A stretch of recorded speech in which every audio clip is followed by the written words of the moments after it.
ఇప్పటికి కూడా ఎందరో బ్రాహ్మణులు పేదరికంలో ఉంటూ నేను తెలుసుకున్న జ్ఞానాన్ని ఇతరులకు పంచటం నా ధర్మం అని పురోహితుడుగా ఉంటూ మనకు ఏ సమస్య వచ్చినా మార్గదర్శకంగా ఉన్నది కూడా అదే బ్రాహ్మణులు. వేదం ఎవరి పుట్టుకను ఎక్కువ తక్కువ అని నిర్వచనం చెప్పలేదు. ఏ వర్ణం వాళ్ళు ఎలా నడుచుకోవాలో చెప్పింది.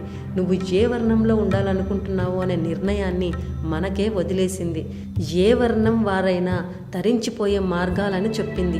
ఈ చిన్న విషయం అర్థం చేసుకోక అసమానత్వం అని ఇతర మతాల మాయలో పడిపోతూ స్వధర్మాన్ని వదిలేస్తున్నాము. అన్నింటా సమానత్వం కేవలం బూడిదలో మాత్రమే సాధ్యం.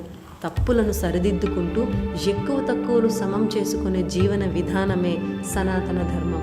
ఎవరైనా ఇప్పటికీ వివక్షను ఎదుర్కొంటూ ఉంటే దయచేసి కమెంట్ చేయండి.